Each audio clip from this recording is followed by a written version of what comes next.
Está no ar mais um episódio do podcast, o sétimo selo, primeiro episódio de 2024. Um feliz ano novo para todos os que nos ouvem. Um grande 2024 com muito cinema bom, cinema novo, cinema antigo. Hoje, a segunda parte dos nossos programas dedicados ao grande Nagisa Oshima. Na primeira parte, nós abordamos os primeiros anos de produção do Oshima, de 1959 a 1966. O Oshima é um daqueles caras do naipe, do estirpe de Jean-Luc Godard e Rainer Werner Fassbinder em termos de produção frenética nos primeiros anos. Eu tinha feito um levantamento aqui do número de filmes que ele e o Godard fizeram, e aí tu me chamou a atenção por Fassbinder, né? Então, assim, o Oshima, de 59 a 69, ele dirigiu 15 longa-metragens, sem falar na série de curta-metragens e produções para televisão, filmes e séries.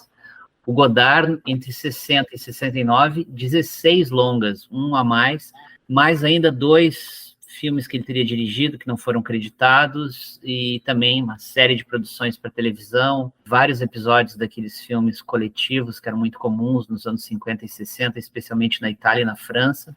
15 o Oshima, 16 o Godard, e o Fassbinder começou mais tarde, né? O primeiro longa-metragem dele é de 69, mas num período semelhante. Então, entre 69 e 79, ele dirigiu 19 longa-metragens, além de uma série de produções para televisão. Então, são dessa geração, desses novos cinemas, a partir dos anos 60, talvez sejam os 3 começaram produzindo mais. O Oshima depois acalmou um pouco o ritmo, né? Dos anos 70 em diante, passou a produzir menos, ao contrário do Godard e do Fassbinder. Fassbinder teve uma vida curta, né? Mas então, como tu mesmo chamou a atenção, né? Tem mais filmes do que anos de vida, e o Godard até o final sempre produzindo muito. Mas, de qualquer maneira, é um diretor que dirigiu muitos filmes na sua largada. A gente falou um pouquinho, então, sobre os primeiros anos de produção. O último filme que nós abordamos foi o Violência ao Meio-Dia, de 1966, e hoje a gente vai falar um pouco da obra do Oshima, então, entre 67 e 71. Meu nome é Marcelo Parker, eu falo de Florianópolis, e comigo, Zé Fernando de Porto Alegre. E aí, Zé, feliz ano novo, vamos largar de cinema japonês, então. Feliz ano novo para todos. A gente volta a falar do Oshima quase um ano depois. Estava vendo aqui o nosso episódio, o Cinema Iconoclasta de Nagisa Oshima, parte 1, foi postado em 7 de fevereiro de 2023. E naquela oportunidade, então, a gente falou sobre o Juventude Juventude Desenfreada, que é de 1960, assim como o Túmulo do Sol e Noite e Névoa no Japão, né? Os 3 filmes são do ano de 1960, né? E são 3 grandes filmes, né? Além de produzir muito, produzia com qualidade, né? A gente falava, então, desses 3 filmes, também do Prazeres da Carne e do Violência ao Meio-Dia. Isso que tu falou, né, dos cineastas que trabalham muito, cara, tem o Scorsese também, né? O Scorsese tem 26 longas de ficção, mas, assim, ele tem uma série de outros projetos, de documentários, produziu algumas séries aí também, né? Fora os filmes dos outros, que ele trabalha na produção, né? Um cara que, assim, que eu acho que o dia que ele só vai parar quando morrer, de fato, ou quando talvez não tenha mais condições de saúde. Mas realmente o Scorsese também ele não chega à velocidade com que trabalham esses 3, né? O Oshima, o Godard e o Fassbinder, né? Até porque também no começo de carreira ali também ele quis muito trabalhar e ele teve alguns projetos negados ali e tal, né? Então ele trabalha em alguma coisa, mas não lança nada, né? Enfim. Só para resgatar, para quem não viu o último episódio, a gente falava bastante aí da formação toda do Nagisa Oshima, né? Vamos só resumir, né, e tal. Ele nasceu em Kyoto, né, no Japão, em 31 de março de 1932 e faleceu em 15 de janeiro de 2013, aos 80 anos. Por isso que também esse era um dos motes, né, do primeiro episódio que a gente fez no ano passado, né, que eram os 10 anos da morte aí, né, do Nagisa Oshima. Ele estudou História Política na Universidade de Kyoto, né, onde ele se graduou em 1954. Ali ele já começava a se envolver com ativismo político. Também escreveu muita crítica de cinema. E aí, logo depois, ele passa a trabalhar na Shochiku, né, que é uma das maiores e mais antigas produtoras de cinema no Japão. Na verdade, é a mais antiga, né? A mais antiga companhia cinematográfica do Japão, embora a Nikatsu que é a outra mais antiga, tenha trabalhado com cinema primeiro. O Shochiko entrou depois no ramo cinematográfico, mas como empresa ela é mais antiga. E ali depois de aprender o ofício trabalhando em várias funções, né, no estúdio e tal, ele foi assistente de direção de um monte de gente, ele dirigiu então o seu primeiro longa em 1959. E aí no ano seguinte, o ano de 1960, ele faz ali os três primeiros filmes que são bem conhecidos e que são, na minha opinião, né, acho que do Parker também, a gente comentou isso no episódio anterior, três filmes não só impactantes, mas três obras-primas mesmo, né? Juventude Desenfreada, O Túmulo do Sol e Noite Névoa no Japão. São três filmes bastante pessimistas, né? E aí a gente já, desde a largada, a gente já vai se acostumando com a visão de mundo aí do Naji Oshima, né? Que era muito crítico, né? Ele foi um dos baluartes aí da novela vague japonesa, né? Conhecida como Nuberu Bago. Ele, inclusive, ele atacava os monstros sagrados do cinema japonês, né? Especialmente o Ozu, que é um cara que a gente ama tanto, né? Mas, enfim, bom, é uma briga entre eles lá. E já que o Parker falou aí da influência do Godard, não só na forma, mas no conteúdo, na visão de mundo, é muito nítido no trabalho do Oshima também. Ele faz filmes mais, digamos assim, mais pesados, mais desagradáveis, mais nihilistas do que o Godard. O Godard, em um determinado momento, ele funda o grupo Dziga Vertov. O Godard parece que ele acreditava na mudança, na militância, mudança social. Ele se engaja de uma maneira quase romântica a esses grupos políticos. O Naji Oshima parece que não acredita em nada, né? Quer dizer, ao contrário, ele critica até a própria esquerda, né? O movimento estudantil, enfim, as várias vertentes da esquerda japonesa. Ele realmente parece que ele já não acredita mais. Ele é tão crítico da direita quanto também é da esquerda, por motivos diferentes, óbvio, né? Mas, tipo, a esquerda meio que perdeu o bonde, né? Essa parece ser a visão, assim, do... Não, sem dúvida. Ele é muito mais livre. E essa figura do livre pensador, ele é muito mais comum na Europa, nos Estados Unidos, do que era na Ásia, né? Então, até nisso, ele é um cara diferenciado, né? Então, onde eu sei, pelo menos, da sua biografia, ele nunca se filiou a nenhum partido, nenhuma organização, ele sempre manteve a sua liberdade para criticar o que ele achava errado. É um cara de esquerda, né? Isso é muito claro, né? Mas com um olhar crítico muito forte para a esquerda também, especialmente para as organizações. Basta ver o Noite Neblina no Japão, que a gente falou lá, que é um filme de 1961, ou 60, né? Acho que é 60. Beco Sem Saída, em que a esquerda estudantil se encontrava, né? E também, outra coisa que tu falou, ele é muito mais desconfortável, o cinema dele é muito mais desconfortável que o do Godard, e menos panfletário, né? O Godard teve aquele final dos anos 60, especialmente a partir A Chinesa, que os filmes eles são muito verborrágicos e doutrinários, muito debate teórico, sociológico. O Oshima ele nunca é assim. Eu sempre que vejo um filme do Oshima, o Godard me vem à cabeça, mas também há muitas diferenças. Que bom, né? Na primeira parte que a gente fez, o último filme que nós analisamos foi o Violência ao Meio-Dia, de 1966. Então hoje a gente vai começar falando do ano seguinte, de 1967, vamos até 1971. Ele dirigiu, nesse período, 8 longa-metragens, 9, se nós considerarmos uma animação de longa-metragem, que eu vou citar aqui agora. Então, desses 9 filmes, a gente vai falar um pouquinho mais detidamente de 6 deles.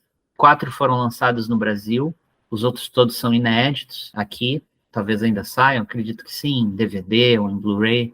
Então, é por aí, Zé. Vamos falar um pouquinho, então, dessa segunda metade dos anos 60, desse diretor, que é um cara muito importante nesse cenário dos anos 60, que é uma década de muito experimentalismo no cinema, de muita revolta contra o status quo político e cultural, mas também contra antigas práticas cinematográficas, revolta tanto no conteúdo quanto na linguagem, e nesse contexto de grandes diretores e grandes movimentos cinematográficos no mundo inteiro, inclusive no Brasil. O Oshima, ele é um cara que se destaca, sem dúvida alguma, né? Em 1967, o Oshima, ele lança uma animação, projeto inédito na sua carreira, que não foi lançado no Brasil. O título em inglês se chamou Tales of the Ninja, Contos do Ninja, que na verdade é um mangá conhecido no Japão e que ele filmou, mas ele não fez uma adaptação animada. Na verdade, ele filmou os próprios desenhos, sem nenhuma alteração. É o próprio mangá que ele filmou página por página, e aí trabalhou com edição, com som, com narração, com técnicas de filmagem, dando zoom nos desenhos, afastando, aproximando a câmera. Uma animação diferente do que poderíamos imaginar também, né? Isso em 1967. E aí também, em 67, ele lançou, aliás, 67, um ano como quase todos esses, na primeira década de produção do Oshima, um ano com muitos lançamentos. E aí ele também lançou nesse mesmo ano, então, 2 filmes que a gente vai comentar um pouquinho aqui, são filmes que não foram lançados no Brasil, pelo menos até agora, que são o Canções Lascivas do Japão e Duplo Suicídio Forçado, Verão Japonês. Ali nos anos 60, até o iniciozinho dos anos 70, o Oshima, ele varia bastante com relação à cor. Filma em preto e branco, depois colorido, depois volta a filmar preto e branco. Ele fica passeando, assim, entre esses 2 tipos de tonalidade. Por exemplo, o último filme que a gente tinha falado, que é o Violência ao Meio-Dia, de 66, é um filme preto e branco. Aí aqui no Canções Lascivas do Japão, ele volta a filmar com cor. E cores muito fortes, né? Como ele já tinha feito no início da carreira, lá com o Juventude Desenfreada. Muito vermelho, aquele tom de vermelho que excita os sentidos e que tanto tem a ver com violência e com sexo, que são coisas sempre muito presentes nos filmes dele. Bom, o próprio título aqui, né, Canções Lascivas, já dá uma conotação sexual. E essa variação dele de fotografia entre o preto e branco e o colorido vai acontecer até o início dos anos 70, quando aí sim, a partir de 1972, ele passa a filmar sempre a cores, né? Bom, aqui a história é uma história relativamente simples, né? São 4 estudantes que eles se apaixonam por uma menina durante um exame, uma espécie de exame vestibular, e eles não conhecem, não sabem o nome, então ao longo do filme inteiro eles tratam ela como um número, que foi o número da inscrição dela na prova, né? Tornam-se obcecados por essa menina e começam a fantasiar muito. Tem um outro personagem importante nessa história, que é um professor, eles se dão bem, é um professor que tem um grande carisma junto ao seu público de alunas femininas. Tem uma coisa importante que acontece com esse professor ao longo do filme, vou colocar aqui para não dar um spoiler, né? Tem uma outra personagem misteriosa, que é uma mulher que eles acompanham, onde eles estão seguindo o professor e veem ela andando com ele, também passa a fazer parte, então, desse universo de imaginação desses 4 estudantes.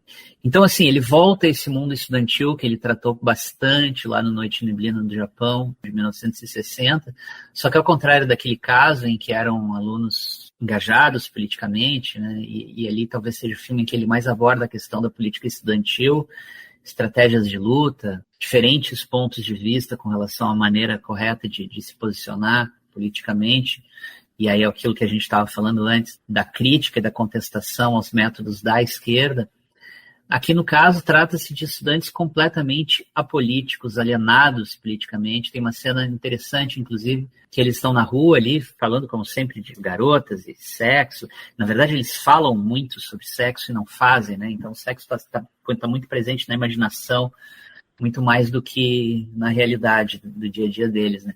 E eles topam com uma manifestação, uma passeata, né? Todos com a bandeira do Japão, as bandeiras pretas. E aí eles até zombam, tiram uma onda daquele protesto, mostrando assim que a política, né, e a situação social do Japão está longe de ser uma das preocupações deles. E é interessante porque é uma manifestação, o objetivo da manifestação é a abolição do dia de fundação do Japão. É um feriado considerado reacionário, o filme é de 1967, como todos os lugares do planeta.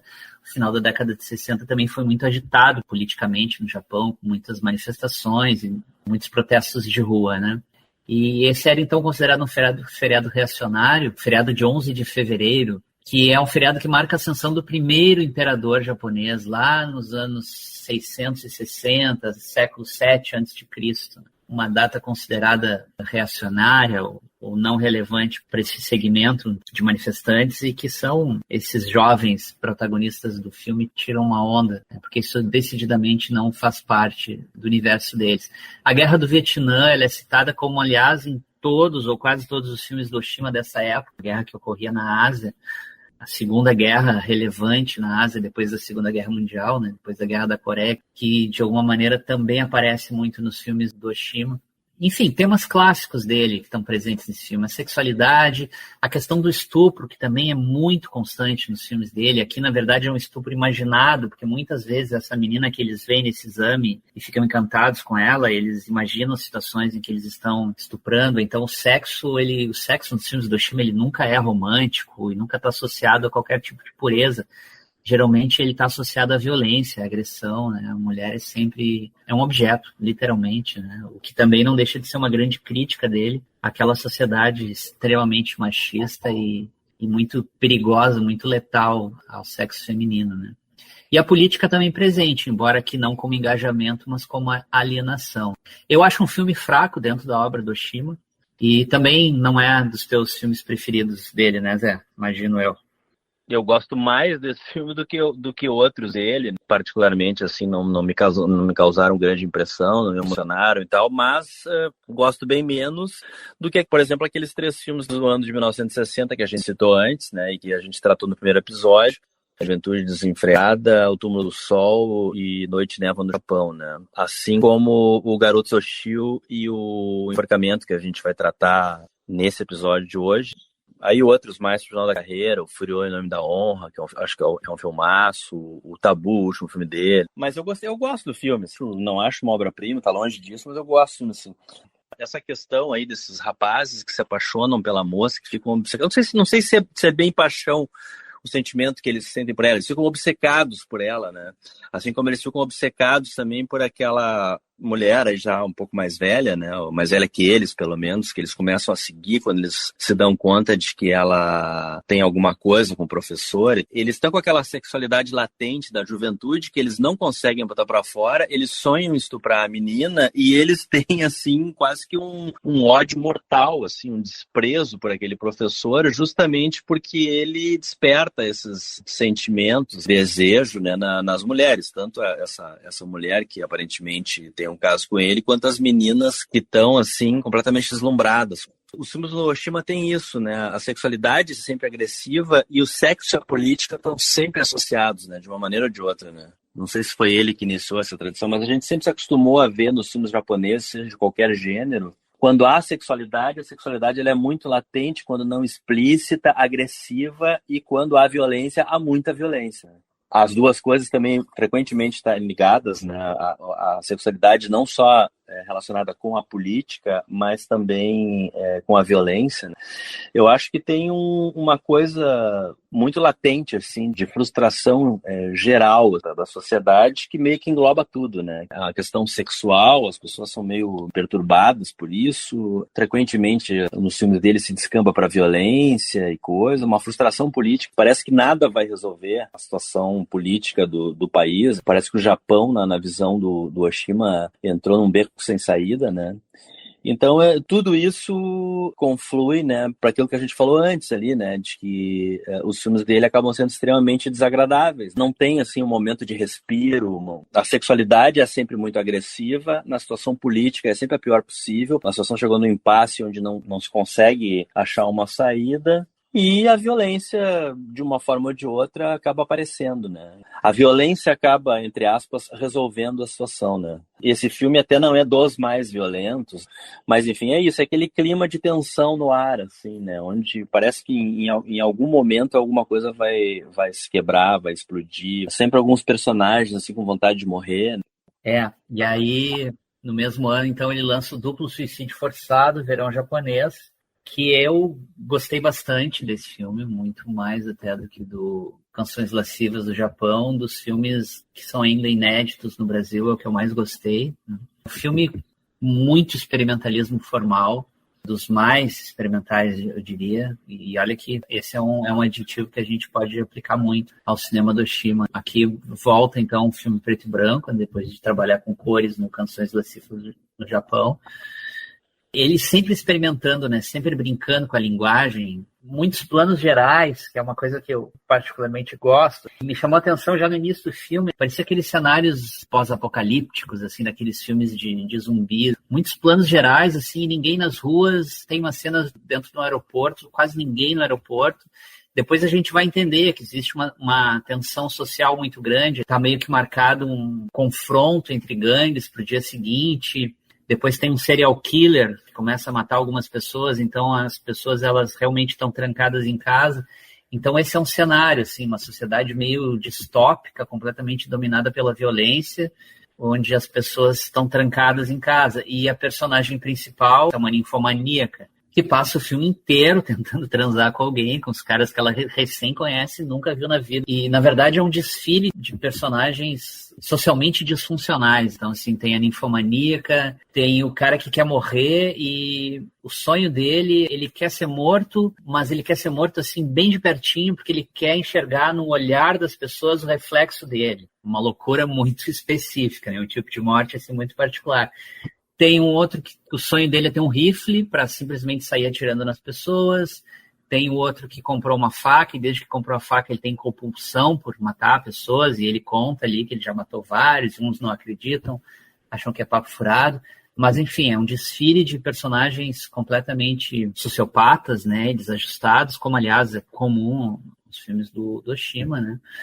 Tem essa questão das gangues, então essa personagem principal dessa menina encontra um cara que de alguma maneira ali existe uma certa atração entre eles e aí eles são meio que sequestrados por uma gangue, são levados para uma espécie de quartel-general onde eles encontram então esses outros personagens todos que eu estava citando agora, né? Então o que acontece ali é uma preparação para esse dia seguinte, onde vai ocorrer então esse confronto entre algumas gangues. Enfim, esse é o mote para que, mais uma vez, o Oshima, então, ele desfile esses personagens, esses experimentos de linguagem. Tem a câmera na mão, tremida, aquela coisa meio documental que está muito presente na obra dele, mas, às vezes, tu tem trechos do filme em que não é assim que ocorre.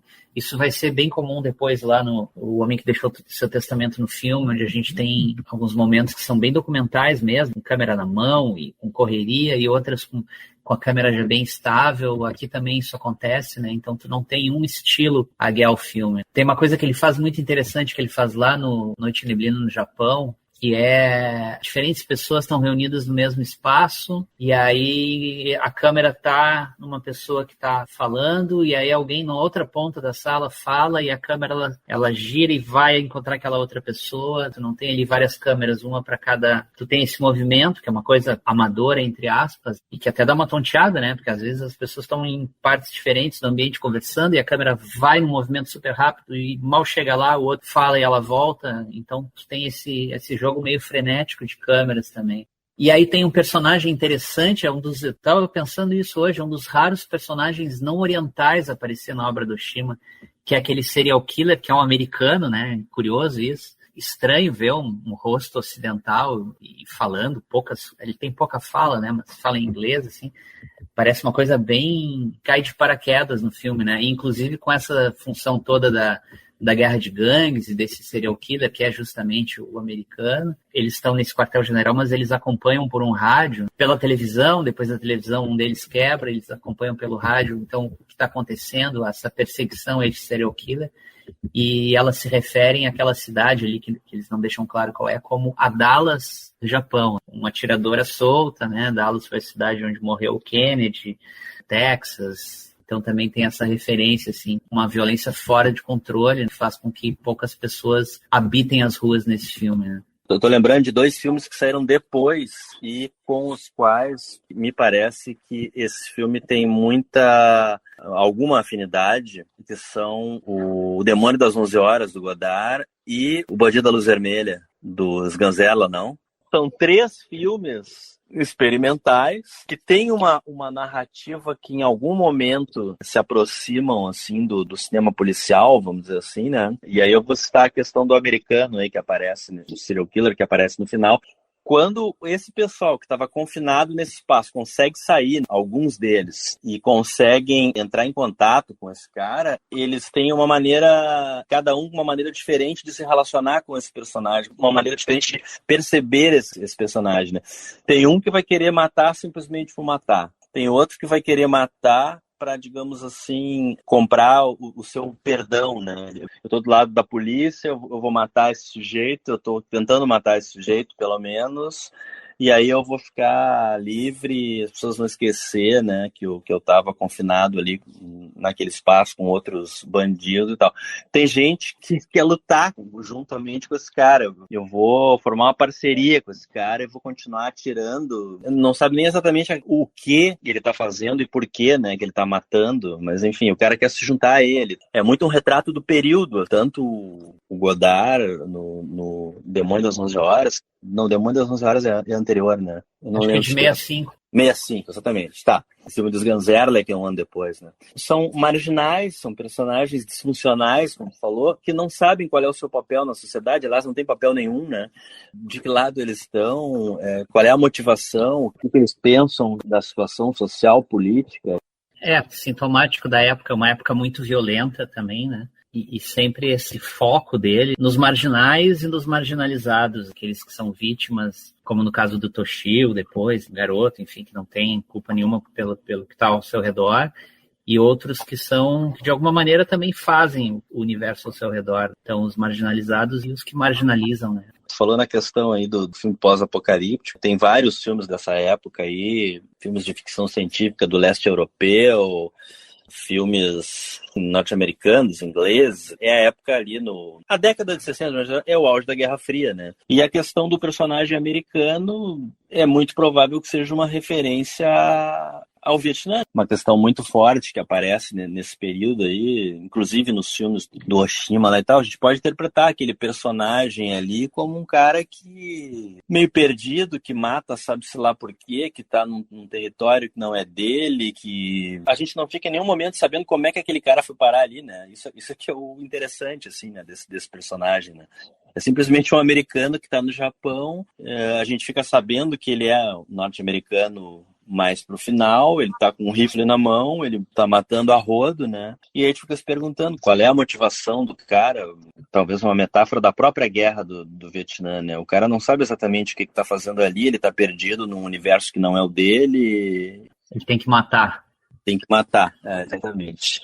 Indo adiante, então, cara, aí em 1968, outros 2 filmes, e um deles, acho que aí nós concordamos, né, o melhor filme dessa série toda. Esse filme foi lançado no Brasil, que é o Enforcamento. Temos muitas coisas a dizer, mas quer começar aí, passo para ti abrir os trabalhos.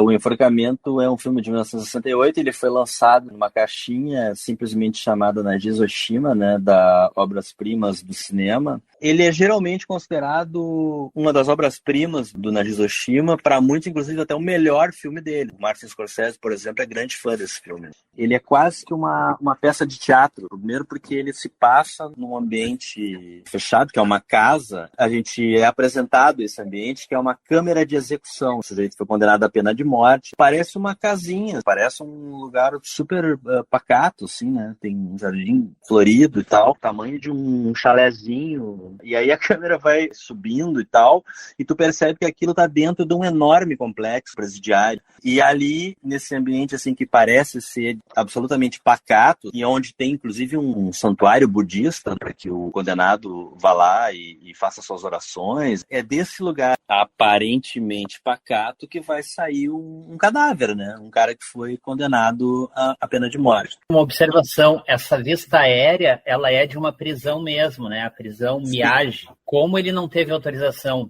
obviamente, para filmar dentro, aí quando as cenas internas, aí é uma reconstituição, né? Mas essa tomada aérea dessa casinha que você está falando realmente é de uma prisão japonesa. Sim. E aí o filme abre com as informações ali, o Oshima vai jogando na tela que diz assim, pesquisa de opinião sobre quem apoia ou não a abolição. Aí, assim, 71% não, 71% gostariam de continuar a pena de morte. Sim, 16%, 13% não sei. E aí, então, aparece uma cartelinha ali, 2 perguntas. E essas perguntas ele faz questão de repetir, né? Faz a pergunta e refaz a pergunta. Já viram uma câmera de execuções? Já viram uma execução? E aí a gente parte para a trama. E a trama, cara, ele embora seja um tema sério, uma pena de morte, um cara que vai ser condenado, ele trata isso com absoluto humor. Isso eu acho que é um spoiler que dá para dar, né? O cara é preparado para morrer, os caras soltam o cadafalso embaixo dos pés dele, ele fica pendurado pelo pescoço, mas não morre. E aí é que vem a grande confusão. Tá, mas o que nós vamos fazer agora? Depois de muitas tentativas, eles conseguem reanimar o sujeito. E aí ficam lá um general, o padre, o oficial de execução e mais algumas testemunhas, o promotor público lá e tal. Tá, o que a gente faz agora? O promotor público disse, não, eu já fiz a minha parte. O general, vamos matar. O pároco, né? Não, mas a gente não pode matar o cara porque ele não tem consciência. Porque ele realmente, quando ele volta, quando ele acorda, ele é reanimado, ele perdeu a consciência, não sabe o que ele está fazendo ali, ele não sabe quem é, ele não sabe de nada. Então, como é que nós vamos punir uma pessoa duas vezes? A pessoa que a gente puniu, a gente tentou punir, era aquela que tinha consciência do crime. Esse cara não tem a consciência do crime. Como é que nós vamos fazer? E aí a situação começa a ficar, até certo ponto, hilária, né? Por incrível que pareça, esse filme, entre todos os filmes do Oshima que a gente viu, é dos mais engraçados, porque a gente já começa o filme sabendo que aquele cara tá condenado. Só que ele acaba ganhando uma sobrevida. E mais do que isso, cara, a confusão daqueles caras ali para arrumar uma solução pro caso é absolutamente hilariante, assim, né? E é justamente aí que tá a grande sacada do Oshima, né? De como questionar a pena de morte. Ela é questionável por todos os sentidos, porque os caras simplesmente, todos eles tentam justificar. Todos eles estão ali, vamos dizer assim, o clero, as Forças Armadas, o Judiciário, todos eles estão ali, vamos dizer assim, para chancelar a opção do Estado de condenar aquele cara à pena de morte. Só que as teses deles ficam todas, se percebe que as teses deles são todas falhas, porque se alguma coisa dá errado, eles não sabem o que fazer, né? E aí eles vão partir para outras justificativas e nenhuma delas vai ser absolutamente satisfatória. Tem uma coisa interessante, né? Porque essa história ela é baseada numa história real. No final dos anos 50 aconteceu um caso, né, de um coreano, que é o caso deste personagem, né, a gente não tinha dito ainda. Ele estuprou e assassinou 2 mulheres, em 59, eu acho. E aí ele foi condenado e em 62 ele foi executado. E foi executado mesmo, né? Ele não sobreviveu. Isso aqui já é uma liberdade do roteiro. Mas nesse tempo que ele ficou preso, esses 2, 3 anos, ele escreveu uma série de cartas para a família, né? E essas cartas, elas foram publicadas, né? E elas impressionaram muito, principalmente a intelectualidade de esquerda japonesa. Primeira coisa, pela qualidade das argumentações, pela erudição, pela qualidade do texto, né? Pelas contestações que ele fazia. O grande argumento do cara é que, desde jovem, ele imaginava que ele estaria cometendo, e aí de novo aqui aquele tema clássico oshimiano, cometendo uma violência sexual contra algumas mulheres que ele desejava. E aquilo foi ficando tão forte na imaginação dele que o argumento dele é que quando ele cometeu, ele já não distinguia a realidade da imaginação. Na visão dele, ele não deveria ser condenado por algo que ele não tinha noção de ser realidade, porque aquela imaginação ela acabou tomando conta da vida dele. Mas, enfim, essa história toda, isso foi publicado e o Oshima gostou muito, leu o livro, como vários outros intelectuais japoneses da década de 60 se impressionou com aquilo. E aí ele transformou essa história, então, e aí ele deu toda essa alteração significativa, né, afinal o condenado sobrevive, para que ele coloque em questão todos esses temas que já eram clássicos do cinema dele. Os crimes de guerra japoneses da Segunda Guerra Mundial, isso vem à tona através desses personagens. A questão da xenofobia japonesa, que é algo que o cinema do Oshima traz muito, e eu acho que isso é um grande mérito dele, porque quem sabe um pouquinho de Segunda Guerra sabe que o Japão era uma sociedade que se sentia superior a todas as outras nações asiáticas da época, mas geralmente se tem uma ideia assim de fim de guerra, zero tudo, 0-0, um novo Japão surge. E não, né? Aqui a gente está falando de mais de 20 anos depois do final da Segunda Guerra e o Oshima continua dizendo assim, não, nós somos xenófobos. E é curioso porque o cara, quando ele volta, ele não está consciente de nada, ele não sabe nem o próprio nome. E aí lá pelas tantas, aquelas pessoas que estão tentando fazer com que ele se lembre dizem, não sei o que, tal, que é coreano. Ele diz assim, o que é um coreano? E aí o funcionário ali do Estado começa pedagogicamente, né, didaticamente, ele mostra no chão, né, isso é o Japão, isso é a Coreia, e à medida que o cara não entende, aí ele fala o que ele realmente pensa, né, ele fala a velha e inferior raça coreana. Então essas coisas vão vindo à tona à medida que aqueles personagens não conseguem resolver aquela situação.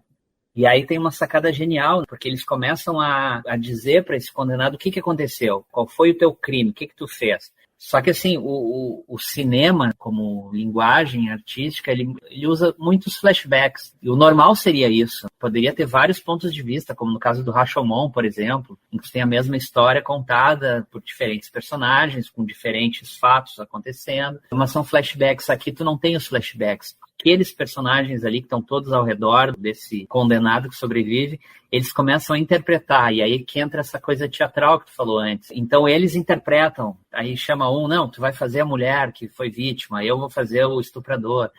E à medida que eles vão interpretando aqueles personagens, o verdadeiro eu deles vem à tona, né? E aí tu vê que o promotor público é um ex-criminoso de guerra, e o padre tem desejos homossexuais. E aí tu vê que aquele criminoso, ele está sendo executado, ou está para ser executado, por pessoas que são tão criminosas quanto ele, né? Tinha um que estuprou na guerra, outro matou. O médico, ele confessa que na guerra ele fazia o papel de ir lá ver se os torturados... Enfim, no Brasil teve muito isso também, né? Aquele médico que vai lá ver o quanto o torturado pode continuar sendo torturado ou não.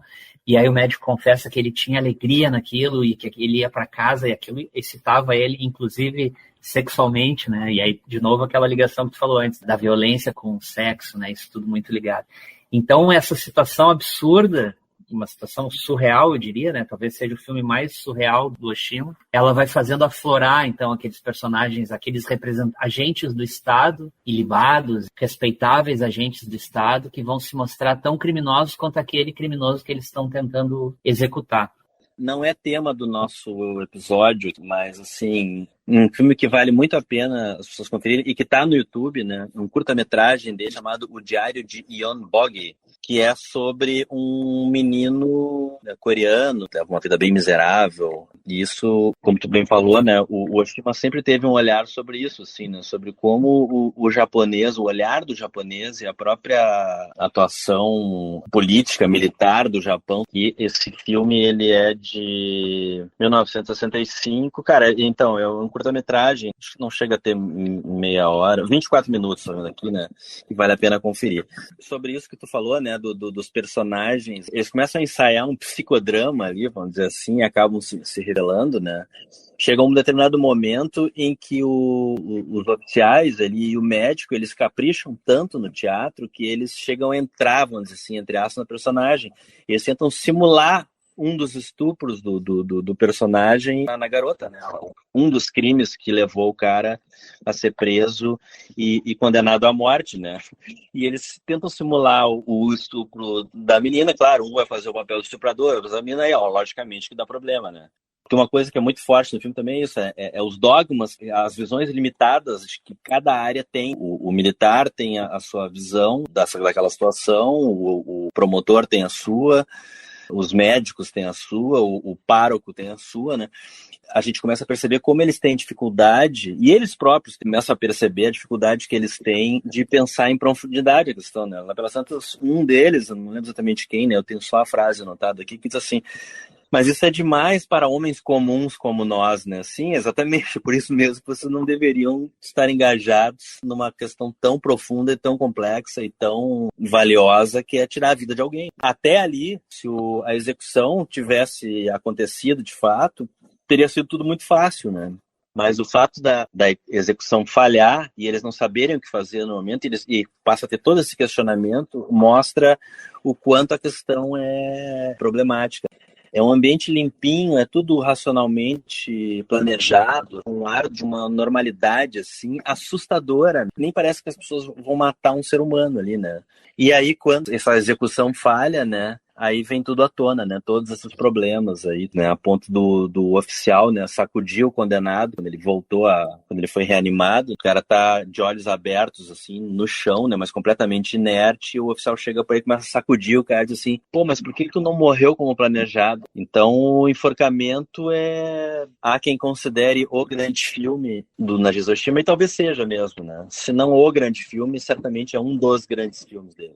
Com certeza eu colocaria entre os 3 filmes dele que eu mais gosto. O Oshima, ele visitou a Coreia, não sei se foi no final dos anos 50, ou início de 60, foi no início da carreira dele. E ele ficou muito sensibilizado com a situação de pobreza. Imagina, uma Coreia que foi dominada pelo Japão na Segunda Guerra, que ainda passou 3 anos de guerra civil, no início dos anos 50, então ele é uma Coreia pós 2 guerras que ele conheceu, e ele tirou uma série de fotografias, algumas aparecem na segunda parte do filme. É uma característica do cinema dele, né? Uma coisa documental. Inclusive, esse filme aqui, os 8 primeiros minutos, mais ou menos, dele, a gente poderia chamar de um documentário.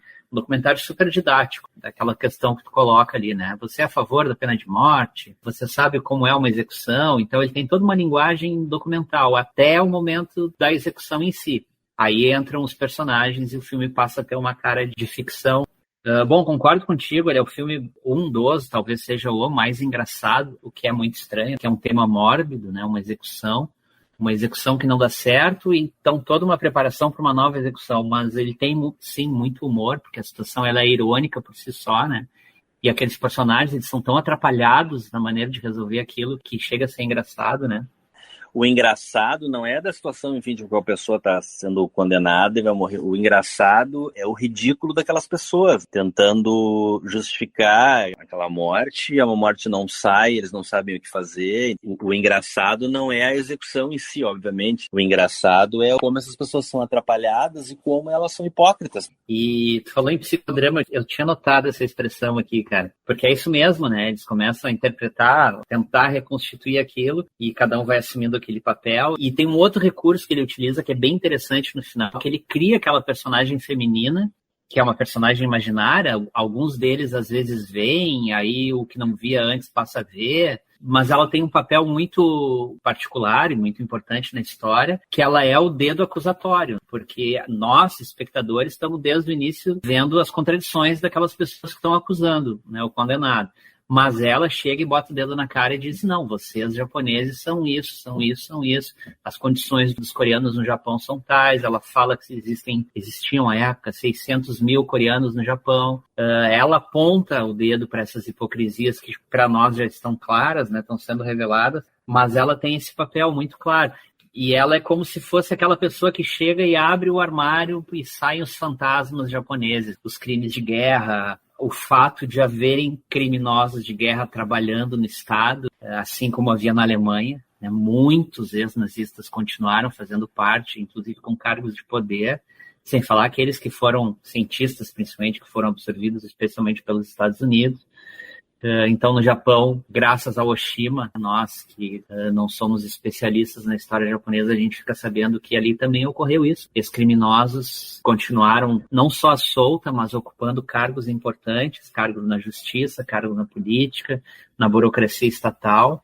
Tem uma questão ali de um certo desejo incestuoso entre os irmãos, essa personagem imaginária, e daqui a pouco ele confessa que ele pensa nesse mundo de imaginação dele, que é o mundo que deu origem, então, a esses crimes. Ela também fazia parte. Tem uma hora que ela toca nele e ele diz que sentiu uma coisa estranha. Então, mais uma questão sexual tabu que faz parte dos filmes do Oshima e que depois vai fazer numa outra obra que aí vai ficar para o nosso programa final, que é um filme de 72, que é o Dear Summer Sister, que aí tem essa questão do incesto entre irmãos de uma maneira mais direta. Mas é um filme muito rico. Eu sei que tu reviu agora, eu tinha visto uma vez, revi. Outras coisas que eu não tinha me dado conta me vieram dessa vez e certamente outras virão. De vez em quando a gente tem que voltar para ele, né? Uma daquelas obras muito importantes do cinema. Nessa década, que é uma década muito rica, e acho que esse é um filme de destaque na década. Não só na obra dele, mas na década de 60. A atriz que tu falasse aí, né? Que era a namorada do Najizo Oshima na época, a Akiko Koyama, na verdade, viria a ser a esposa dele, né? E foi até a morte dele, né? E ela está viva, ela faz agora no dia 25, 89 anos, a Akiko Koyama. Tu quer falar mais alguma coisa ainda do enforcamento? Não. Não, vamos adiante. O filme seguinte, que é o Garoto Hoshio, que foi lançado no Japão em julho de 1969, apenas 5 meses, né? O cara continuava trabalhando freneticamente. Apenas 5 meses depois do Diário de um Ladrão de Shinjuku, o filme anterior, né? Também de Ladrão de Shinjuku é de 68, de 69, 5 meses é de 69, E antes ele ainda fez o Regresso dos Três Bêbados, também em 68. Sim. Particularmente acho o filme mais fraco dele. É uma comédia, um filme bem leve, principalmente em se tratando da filmografia dele, né? Os filmes sempre densos e com temas muito pesados. Esse é um filme bem leve, é uma comédia, embora também trate de assuntos sérios, né? Mais uma vez a gente tem coreanos, né? Esses 3 bêbados do título são 3 jovens coreanos, acabam deportados do Japão, são enviados para a Guerra do Vietnã. Então é um filme que tem ali também os seus temas e o seu conteúdo dramático, mas tudo apresentado de uma maneira leve. Eu acho assim um filme bem insignificante dentro da obra do Oshima. Não, também acho. Eu acho que talvez até numa atitude assim consciente de tentar fazer um filme mais leve, assim, né? Só que aí não é a praia dele, né? Ele não tem nessa tentativa, pelo menos, ele não conseguiu ser um cara interessante fazendo um filme mais leve, né?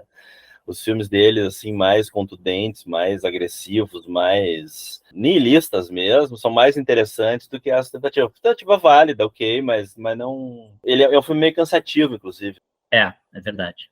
Aí, em 69, ele lança um filme que eu acho bem melhor, que é O Diário de um Ladrão de Shinjuku. E aí, voltando àquela coisa que eu comentei antes, dele variar muito entre colorido e preto e branco.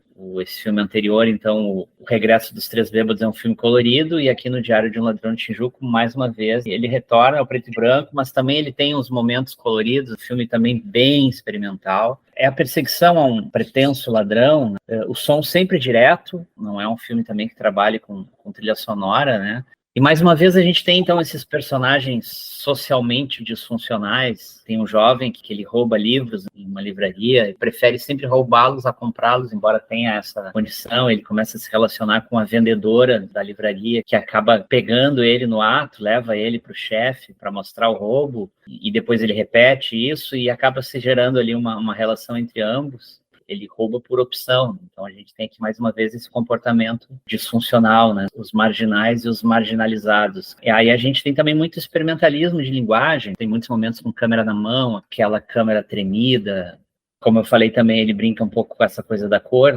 Ele tem uma ideia de inserção assim no que está acontecendo no mundo. Tem a história dos horários, né? A gente vê ao longo do filme relógios marcando as horas em várias outras capitais. A gente tem uma citação à vitória do De Gaulle, né? Isso pós maio de 68, que foi tido pela esquerda mundial, especialmente pelos movimentos estudantis, como uma derrota, porque era a vitória de um político conservador, da velha guarda, e isso também acaba aparecendo aqui. Então, o Oshima sempre muito, muito antenado, né, com o que está acontecendo e procurando colocar o seu país, o Japão, dentro de um contexto histórico mundial, né?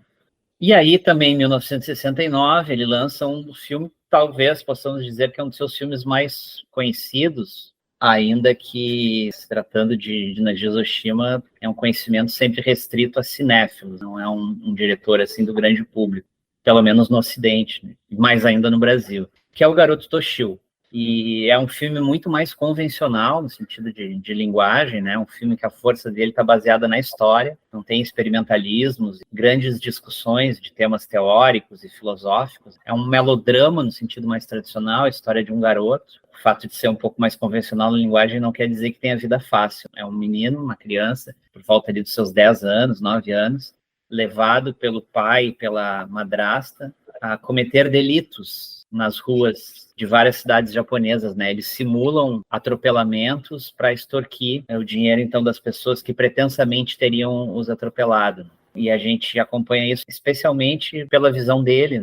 Um melodrama mais tradicional, embora sem aqueles clichês dos melodramas, principalmente os filmes de criança, né? Tem a dificuldade, depois tem o momento da redenção, e aqui não tem redenção. Acho que foi tu mesmo que comentou, a gente falando, né, que seria um dos filmes mais pessimistas dele. Todos são, de alguma maneira, mas, sem dúvida, ele é um filme duro, um filme frio, inclusive nos ambientes, né? Eles vão passando de cidade para cidade, porque eles vão fugindo da polícia, né? À medida que o golpe vai ficando conhecido, eles vão tendo que sair dos lugares para testar cidades novas. Eles chegam, inclusive, ao extremo norte do Japão, é uma região muito fria, né? A neve toma conta da tela, né? Um cenário branco. Ele é frio e duro, o tipo de vida que eles levam, e também, mais para a parte final, no clima. A madrasta é uma ex-prostituta, né? E o pai, um ex-combatente de guerra, aquele sentimento de autopiedade, porque ele sofreu, foi ferido, e a família não valoriza o que ele está fazendo, porque muitas vezes a madrasta do Toshio tenta convencer o marido a parar com esses golpes, e ele sempre acaba jogando isso na cara, que ele é um combatente de guerra, ferido, deveria ser tratado com maior respeito, e muito violento, né, que agride a criança, agride a mulher. Então essa é a vida e o universo do Toshio. Ao mesmo tempo que é um dos mais pessimistas, que acho que todos são, né, de alguma forma, todos eles são bem críticos, os filmes do Oshima, em relação à situação política, social do Japão. Esse filme, ao mesmo tempo, esse filme também é um dos mais acessíveis, por ser uma história absolutamente linear. Ele foi lançado, cara, em julho de 69, apenas 5 meses depois de O Diário do Ladrão de Shinjuku, que é o filme que você estava falando antes. Aí é sempre interessante a gente aqui que está aqui do outro lado do planeta, saber alguma coisa da história do Japão, especialmente nos filmes do Oshima, é meio que necessário. E aí, num diário do Oshima, 5 anos depois, ele escreveu que todo o Japão é como uma penitenciária. E ele se pergunta se os japoneses não são todos prisioneiros. Então, retomando, esses personagens, o cara, esse combatente, que é o mentor intelectual aí dos golpes, a mulher dele, uma ex-prostituta, e as duas crianças, né, o Toshio e o menorzinho. Então, todos, cara, são meio, como em outros filmes do Toshima, são meio sem futuro, assim, cara, sem perspectiva, né? Quer dizer, cada um dentro da sua situação, mas eles vivem no Japão num determinado momento histórico em que não se tem muita perspectiva de futuro, né? Então, por isso esse niilismo todo aí do Najizo Oshima, né? De novo, a cor vermelha é muito forte no filme, né?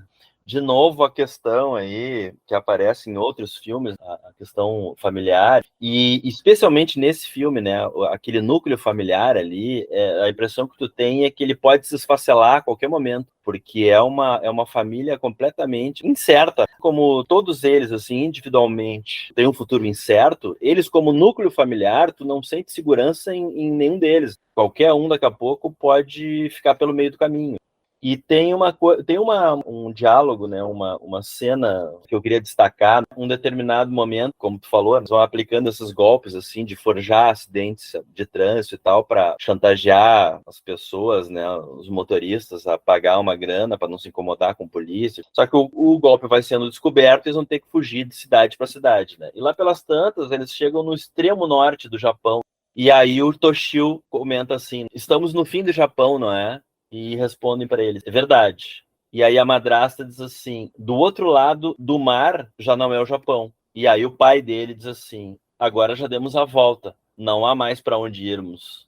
O filme foi rodado em 1968, né, mas lançado em 1969, com a corrida espacial já tendo iniciado. E aí o Toshio responde assim: ao espaço.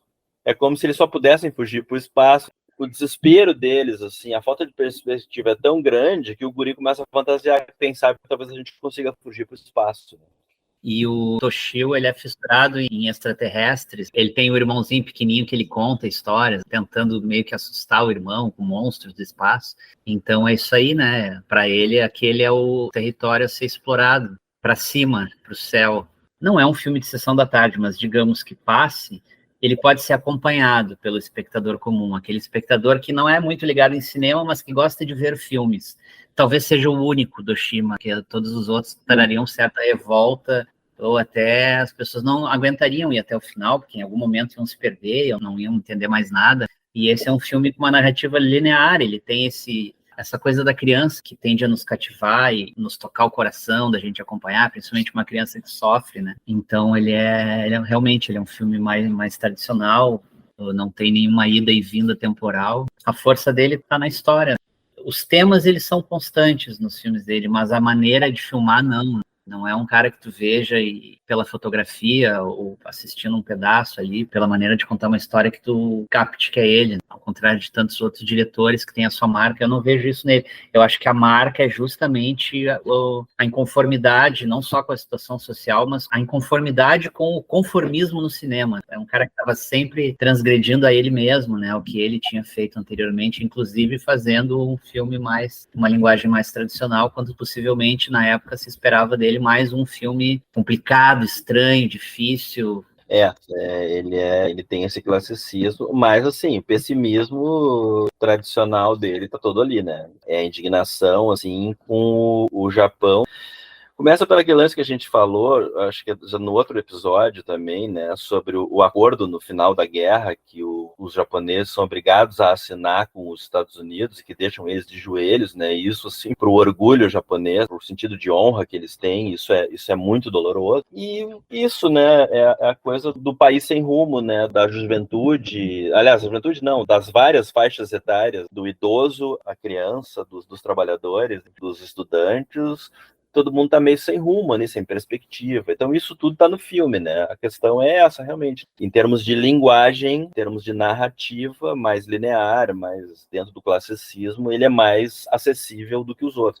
Mas é um filme tão desagradável quanto. Não é nada agradável, a história não é pesada. E esse é o último filme, na verdade, esse ano é o último ano, posso estar enganado, mas acredito que não, em que ele lança mais de um filme por ano. A partir de 1970, então, ele vai começar a lançar um, e alguns anos ele vai passar em branco. A década de 70 ela é muito menos recheada de filmes do que a de 60. E aí, então, em 1970, ele lança O Homem que Deixou o Seu Testamento no Filme. Aí voltamos ao experimentalismo, é um filme bastante complexo, e se tu der uma bobeadinha, assim, levantar para fazer não sei o quê, capaz de perder a trama quando voltar. É, mais uma vez, um filme preto e branco. Depois, a partir do filme seguinte, que é o Cerimônia Solene, ele vai filmar cores até o final da carreira. Então, este é o último filme preto e branco dele. O Homem que Deixou o Seu Testamento no Filme. Que é um filme que eu gosto muito também. Esse eu colocaria também entre os meus preferidos. É um filme que mistura técnica documental, é um filme que também tem violência contra a mulher, é outro filme godardiano.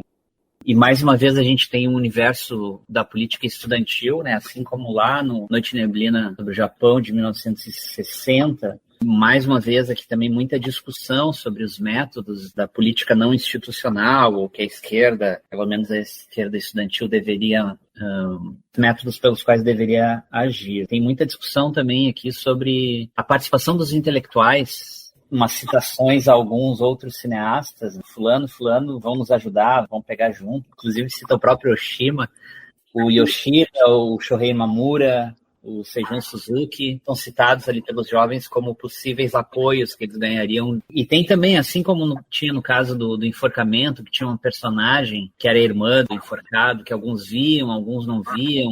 Tem o cara que se suicida, ou pretensamente se suicida no início do filme, que dá título ao filme, então, né? O Homem que Deixou Seu Testamento no Filme, que por vezes ele é o namorado de uma delas, e depois a própria menina diz que não, que esse cara não existe, e às vezes alguns personagens sabem da existência dele, às vezes eles dizem que não, que essa pessoa não existe. Então também tu tem aqui no caso, uma confusão intencional, é claro, né? Sobre esse personagem, né? Que vai servir de pano de fundo, então, para o desenrolar da história, que mais uma vez é uma história que passa muito pelo engajamento político. Sim, a exemplo do Noite Neblina do Japão, aí sobram acusações entre eles, para os intelectuais, enfim, né, de quem está certo, de quem não está, de quem deveria estar fazendo isso e não deveria estar aquilo, de quem se acovardou, de quem está agindo errado. É uma reflexão aí sobre, vamos dizer assim, o pós-1968, né, não só o maio de 68 na França, aí, que meio que catalisou isso tudo, mas, enfim,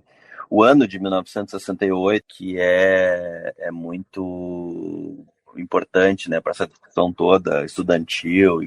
Mais uma vez, eu vou fazer a afirmação e já vou fazer a pergunta. Mais uma vez, é um filme meio godardiano, né? E aí a pergunta que eu quero fazer, que eu quero te fazer, e para as pessoas que estão nos assistindo e que curtem, que conhecem a obra dos dois, será que a gente é meio injusto quando a gente diz que o Nagizo Oshima era muito godardiano? Porque realmente, cara, a influência do Godard na linguagem cinematográfica, especialmente esse período inicial da carreira dele, os 10 primeiros anos, então é evidente que ele causou um abalo. E também, como os anos 60 era uma época muito assim, não só de transformações sociais e políticas, ou tentativa, também era uma época rica em termos de transformação assim, de linguagem, nas artes, na forma. Então é evidente que o Godard influenciou muita gente. Mas quando a gente afirma, a gente faz essa frase, mais um filme godardiano do Nagizo Oshima, será que a gente está reduzindo o Nagizo Oshima a um discípulo do Godard? O que tu acha? Assim, tem a coisa do zeitgeist da época, né? O Godard ele não pode ter a primazia de todos aqueles que usaram de alguma maneira o cinema como uma arma política são seguidores dele. Acho que isso não, né? Na forma. Não, pois é, que o Godard ele é tão grande e ele impactou tanto, né, que talvez até por uma falta de referência maior nossa, ou por desconhecimento, ou porque realmente não há, mas eu acho que não tira de forma alguma o mérito do Oshima, né, porque a realidade do Japão é uma realidade completamente diferente da França, os temas são diferentes, porque política é algo muito amplo. Eu acho que é mais uma referência nossa. Eu acho que talvez aqui a influência seja de experimentar. E o Godard não foi o primeiro também, né? Acho que não diminuímos ele, não. Pelo menos eu não sinto ele menor por isso. Acho ele tão grande quanto o Godard. A comparação, a questão é a seguinte, é que assim, os dois tinham essa inquietação em experimentar a linguagem, os dois tinham um discurso fortemente político. Os dois fazem o seu primeiro longa-metragem, lançam o seu primeiro longa-metragem no mesmo ano. Só que o Godard já vem rompendo formas clássicas desde o começo. Enquanto que o Oshima leva um pouco tempo mais para fazer isso. Não são os primeiros filmes dele que são os mais experimentais. A Juventude Desenfreada e O Túmulo do Sol, que foram os filmes que a gente tratou no outro episódio, eles têm uma fúria, um desencanto, um pessimismo, uma politização, assim, uma visão radical do Japão absurda, mas em termos de forma, isso demora um pouco mais para acontecer. Na verdade, já no primeiro ano, né? Porque ele lançou 3 filmes no primeiro ano, mas é no terceiro, né? O Noite e Névoa no Japão, entendeu? O Godard já vem desde o Acossado, né? Enfim, também acho que essa coisa, assim, de toda hora comparar ele com o Godard pode soar como redutora, mas faz sentido, né? Enfim, mas que é como tu falou, que ele, independentemente de ter essa influência, de ter essa crítica ao cinema clássico japonês, do Ozu, do Kurosawa lá, enfim, do Mizoguchi, ele já fazia desde os tempos de crítico, né?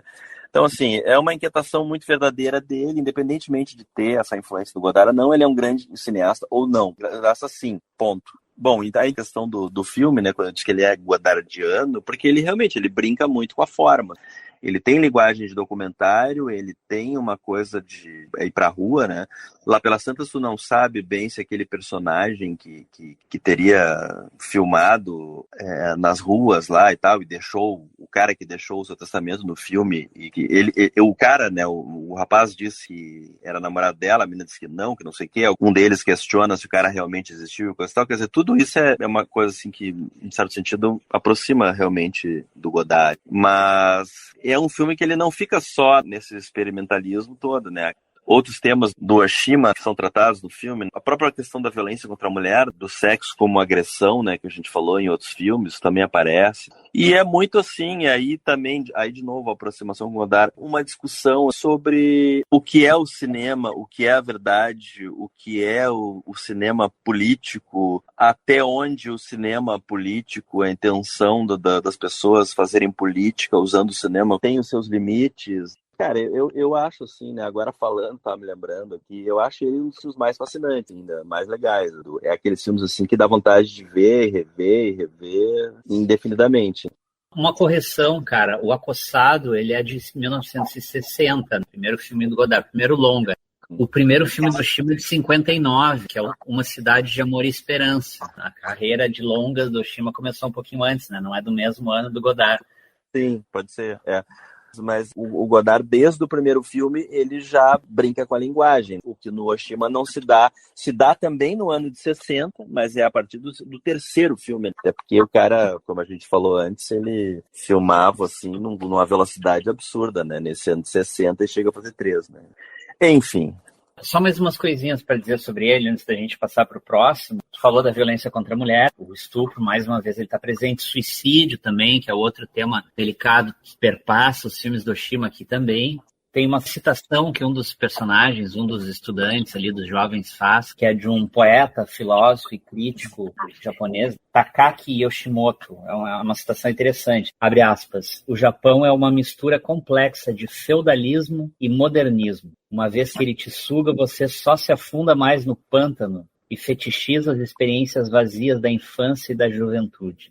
Isso era uma outra característica do Godard, né? O Godard citava muitos pensadores. Também tem isso, Essas críticas aos intelectuais que a gente citou antes, tem uma coisa que eles falam mais de uma vez, que os intelectuais japoneses se preocupavam muito com o que eles chamam aqui de causas menores, como a liberdade de expressão, e não com aquilo que eles achavam que realmente tinha que ser debatido, que era a maneira de mudar a sociedade, né, e de interferir diretamente nas instituições, na maneira de comandar o país, né, e não ficar perdendo tempo, segundo eles, com esse papo menor, entre aspas, né, de liberdade de expressão. Tem uma cena que eu acho muito bonita, cara, que é uma cena, ela dura 6 minutos, que é uma cena de amor entre dois personagens, e a gente tá sempre comentando aqui que o sexo nos filmes do Oshima está sempre associado à violência, e aqui é uma exceção, uma cena muito bonita. Esse filme que dá título, né, à obra, que é O Homem que Deixou Seu Testamento no Filme, que é uma câmera que eles encontram, então, com uma filmagem que aparentemente não faz muito sentido, são ruas vazias, arquitetura de alguns prédios e tal. Nessa cena que eu digo, essas imagens elas são projetadas nos corpos desse casal e é uma cena bonita, realmente é o único, talvez o único momento em toda a obra do Oshima, não sei se o único, mas dos raros onde tu tem alguma ideia assim, de romantismo, de carinho entre esses personagens, mas assim, como nada é fácil na vida do Oshima, o final dessa longa cena de 6 minutos é com ambos como se estivessem se enforcando, cada um apertando o pescoço do outro, né? Então é isso, cara. E dentre essas discussões dos jovens, porque realmente esse período aqui, 1970, tu já tem ali todas as revoluções, entre aspas, porque não chegaram na prática a gerar revoluções, né? Mas todos esses protestos estudantis ao redor do mundo, né? Tu tem assim uma espécie de sensação de derrota, de fracasso, porque nenhum deles foi bem sucedido no sentido de realmente trazer uma mudança de governo, ou mesmo uma mudança de tipo de regime. E no filme anterior a gente tinha ali o anúncio da vitória do De Gaulle, que também é uma espécie de sintoma de derrota para essa juventude, para esses jovens da época. E nessa época, esses protestos no Japão ali de 69, 70, principalmente em Tóquio, eles são chamados, os historiadores de hoje, com esse distanciamento temporal, é chamado de a Guerra de Tóquio. Não é exatamente uma guerra, né? Mas enfim, essa série de protestos que ocorre nos anos 60, 68, 69 e 70, no qual esse filme aqui está bem inserido, né? E aquelas discussões clássicas da esquerda ao longo do século XX estão presentes aqui. Propriedade privada, cinema como arma, a própria luta armada, validade ou não da luta armada, a consciência de classe, stalinismo, imperialismo, questões que, como a gente comentou antes, o Oshima, por ele não ser alguém que tenha se filiado a alguma corrente, me parecem também ser as dúvidas dele. Sim. Só para fechar da minha parte, a questão aí que tu lembrou aí, então, assim, que é o básico e fundamental, que talvez a gente não tenha falado, é a sinopse do filme. Essa câmera que tomba no chão nos manifestos estudantis, que era do camarada do grupo ali, do cineasta, ele deixa essas imagens, tal do testamento que ele deixa no filme lá e tal, e justamente o mote do filme é justamente tentar entender o que ele queria dizer com essas imagens que aparentemente não tem sentido algum, né? Que basicamente são imagens da paisagem do Japão e tal. Se tu prestar bem atenção, tu vai entender mais ou menos o que ele está querendo dizer, porque são paisagens... Bom, não vou dizer, mas enfim, não é muito difícil de entender o que ele está querendo dizer, né? Mas a motivação dos personagens, especialmente os dois, o cara e a menina que teria sido a namorada dele, é justamente essa, mas o que ele está querendo dizer com isso? E é muito dentro disso que tu falou, né, cara? É o impasse que os intelectuais, que os artistas, os estudantes e que o próprio Oshima devem ter chegado na época. Tá, mas e aí, o que fazer, né? Como agir a partir de então? Um clima de derrota, de desânimo e de estagnação. E o filme procura discutir, né? A partir desse filme aparentemente sem sentido que o cara deixa, né? Passamos pro próximo, que na verdade é o último, né? É o último desse segundo episódio sobre Naruto Hiroshima, que é o Cerimônia Solene. Eu ousaria dizer que aqui a gente já tem um trabalho de direção de arte que vai estar presente ali no Império dos Sentidos, no Império da Paixão. Um filme muito diferente, de novo, né, na forma desses filmes mais experimentais dos quais a gente está falando. Não que ele não tenha ali também seus jogos de linguagem, né, mas a gente tem aqui um trabalho de direção de arte, de cor, muito mais requintado, né, muito mais cuidadoso, e não que ele fosse descuidado antes, né? Era a intenção, com certeza, cara com muito domínio da técnica cinematográfica para que o descuido fosse uma espécie de amadorismo. Não era isso, certamente não. Mas aqui a gente tem um cuidado muito maior com o cenário, com a fotografia, com a cor, figurino. Ao contrário também de muitos outros filmes, da maioria, né, que se passam em camadas mais baixas da população, os marginais, como a gente está dizendo aqui, os marginalizados pela sociedade, os esquecidos pelo poder público. Aqui trata-se de uma família abastada, que se reúne de tempos em tempos para cerimônias solenes. São uma série de cerimônias que vão se sucedendo no filme, casamentos, aniversários, velórios, né? Então, mais uma vez, um filme muito diferente do filme anterior, a começar pelo visual. Esse filme, e eu vou te conversar a minha própria dificuldade com ele, porque, cara, eu não tenho esse conhecimento, assim, da história do Japão, né? Enfim, alguma coisa tu busca lá, alguma coisa tu lê. Ao contrário dos outros filmes que tratam de um período específico, esse vai te contando uma espécie de, assim, ele faz uma espécie de inventário, assim, das transformações da sociedade ao longo do tempo, né? Então, ele talvez, de todos eles, seja o mais complexo. É um filme para se ver mais de uma vez. De novo se fala em racismo, de novo se fala em xenofobia, choque de gerações, tem incesto dentro da família, umas relações muito esquisitas, né, dentro da própria família. De novo, o tema da família disfuncional, né? Do núcleo familiar, assim, muito esquisito, né? E uma coisa que já que a gente estava falando antes no filme sobre a influência do Godard, sempre se fala do Godard e tal, quando desses filmes assim, mais experimentais, do Oshima, essa coisa das cerimônias, do peso das cerimônias, essa coisa do ritual, especialmente nas classes mais abastadas, aqui a gente pode falar um pouco de Buñuel também. Claro, né? São cerimônias, vamos dizer assim, são rituais que marcam a vida de todo mundo, independentemente de classe social e de que sociedade a gente está vivendo, né? Especialmente nós, assim, ocidentais, também temos isso, né? Mas aqui é mais do que isso. É o peso que essa família mais abastada confere e o que simboliza essas cerimônias todas, né? Que a gente tem de novo essa coisa dos fantasmas no armário japonês, né, que o Oshima vai botando para fora, os crimes de guerra da Manchúria, né, no enforcamento ele lida bastante com a opressão dos japoneses aos coreanos. Aqui é a China, para quem não sabe, alguns dos crimes mais bárbaros cometidos durante a Segunda Guerra foram cometidos por japoneses na China, com a invasão da Manchúria, que antecede o início oficial da Segunda Guerra, que é outubro de 39, com a invasão da Polônia por parte do exército alemão. E, inclusive, o personagem principal, ele nasce na Manchúria. Esse é um filme que vai e volta no tempo muitas vezes. Então, a gente vê cenas dele como criança e ele sofre um bullying, né, inclusive dos parentes. Criança da Manchúria, é uma ofensa. Né? Sim. Garoto da Manchúria, né? E aí, assim, uma série de crimes. Fala que enterraram o irmão bebê vivo. A ideia de limpeza étnica também, né? De se acharem superiores às outras nações asiáticas. Então, tem um jovem no início do filme que fala que isso pré-guerra, que seria necessário desinfetar o Japão. Então, essa ideia de uma certa pureza de raça. E tem uma cena que é uma grande paródia, e isso é muito Buñuel mesmo. Depois que tu falou, pensando nessa cena, é muito Buñuel. Tem uma cerimônia que ela está programada para acontecer, que é um casamento arranjado, só que a noiva passa mal, a noiva não pode estar presente, e aí o tio, que é o grande poderoso do filme, o chefe dessa família, desse clã, ele decide que não, a cerimônia vai ocorrer de qualquer maneira. E ela ocorre sem a noiva, só que com todo o ritual, como se a noiva estivesse ali presente, né?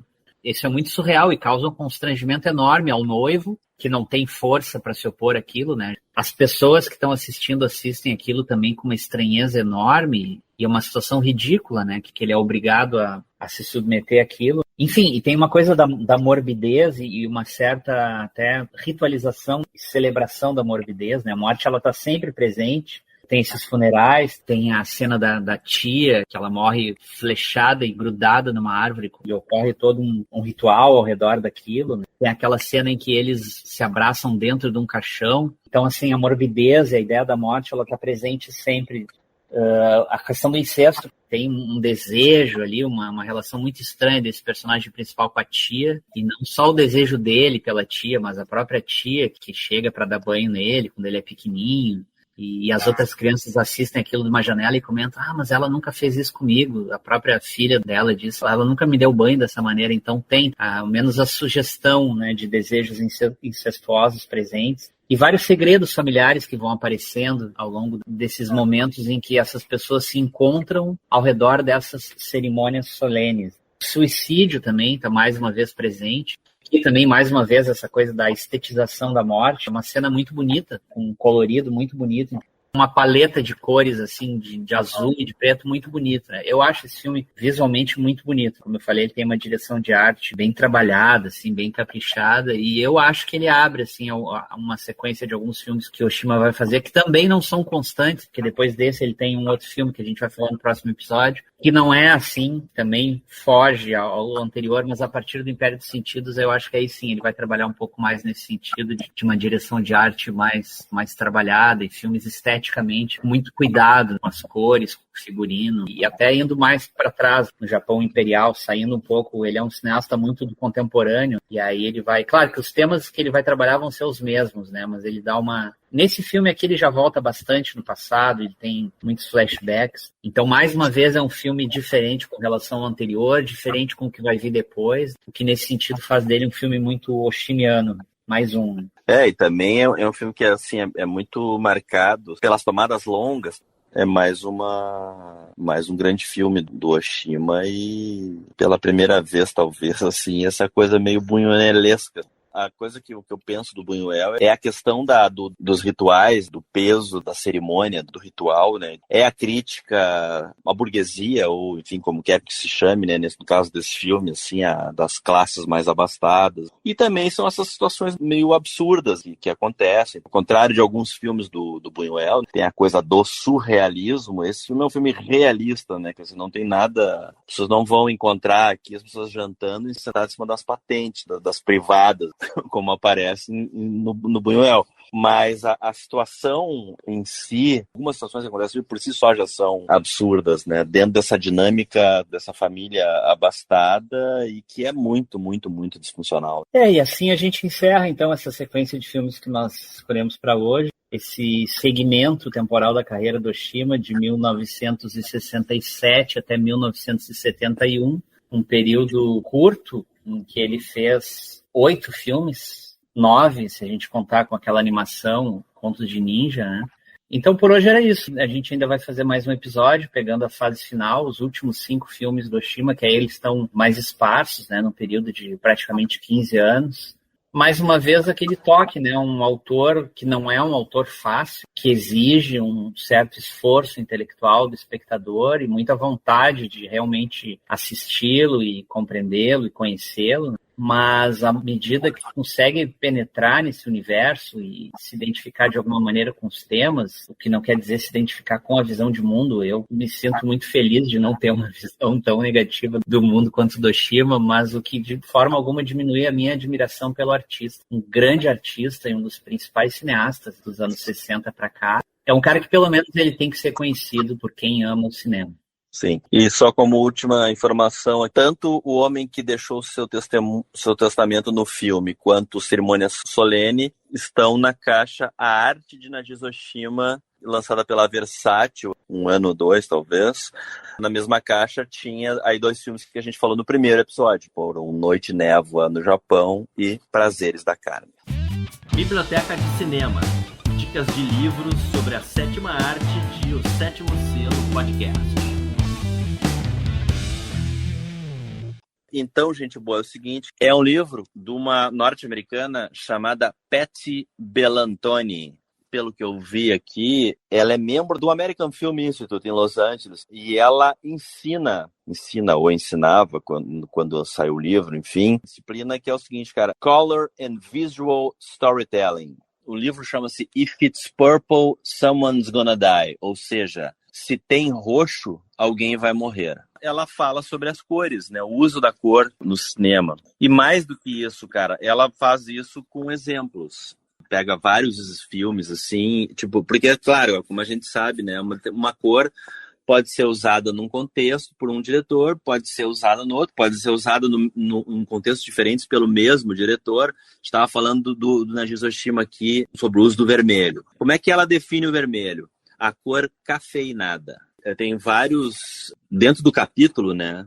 Dentro dessa parte aí, só tratando do vermelho, que é a primeira cor, ela tem 2 capítulos. O capítulo 1 é poderosos, luxuriantes e desafiadores vermelhos. O segundo, ansiosos, raivosos e românticos. No primeiro, ela bota os poderosos, tá? Aí ela usa, vou dar um exemplo aqui, o Mágico de Oz, sapatinho lá da Dorothy lá e tal. Os luxuriosos, aí ela fala no Shakespeare in Love, por exemplo, Shakespeare Apaixonado, por exemplo, que é uma cor, assim, um vermelho, cara, mais quente, assim, da paixão mesmo, né? E o vermelho desafiador. Para cada um ela dá 3, 4 exemplos de filme. Um dos exemplos que ela dá é o Malcolm X. No Malcolm X, se for lembrar, até os ternos ali que o Denzel Washington usa lá e tal são vermelhos. Tem uma coisa assim do cara que está desafiando a sociedade, o poder.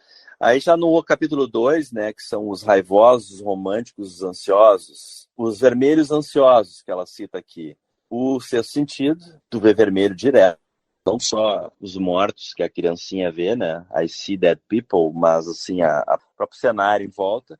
E o Corra Lola Corra, porque quanto mais ela tá naquela corrida e tal, e desesperada, vão aparecendo objetos vermelhos ao longo de toda a corrida dela, né? Os vermelhos raivosos. A Lista de Schindler, né? É um filme preto e branco. A única cor que aparece, além do preto e branco, é o vermelho. O Beleza Americana também, né, cara? É um filme que é saturado de vermelho, né? E o romântico, o vermelho romântico, qual filme aparece? A Época da Inocência, do qual a gente falou no episódio passado aí do Scorsese. Então, assim, cara, ela vai falando do uso da cor e os diferentes usos de cada cor em filmes diversos, contextos diversos, cineastas diversos. O amarelo é a cor contrária. O laranja é uma cor doce, mas é uma cor que pode ser ligada ligada ao romantismo, a uma ingenuidade, mas pode ser uma cor tóxica também, né? E aí ela lembra, por exemplo, o Apocalipse Now. O verde é a cor da personalidade dividida. Pode ser uma cor ambivalente, pode ser uma cor saudável, vital, mas pode ser venenosa também. A gente lembra do Coringa, né? Ela não cita aqui porque o livro é anterior ao Coringa, mas do Coringa tem muito verde, né? Aquele ambiente tóxico, doentio e tal. E por fim aí, o roxo, que é uma cor que ela define como assexuada, ilusória e fantástica. Pode ser mística, pode ser etérea também. A autora é americana, o nome dela é Patty, com 2 T's, e Bellantoni, Bella com 2 L's, Bellantoni. E o livro é If It's Purple, Someone's Gonna Die. The Power of Color in Visual Storytelling. Se tem roxo, alguém vai morrer. O poder da cor no storytelling visual, narrativa. Biblioteca de Cinema. Dicas de livros sobre a 7ª arte de O Sétimo Selo Podcast. Então tá, Zé. Por hoje era isso. Maravilha. Espero que, de alguma maneira, tenhamos despertado o interesse, pelo menos, em conhecer este cidadão japonês chamado Nagisa Oshima. Voltaremos a ele ainda para falar sobre os últimos 5 filmes desta carreira tão importante na história do cinema japonês, em especial, mas eu diria do cinema universal. E voltamos no mês que vem com alguma outra pauta bacana e tal, né? Já estamos pensando aí no próximo, né? E é isso. Então tá. Grande abraço. Valeu. Até a próxima. Valeu.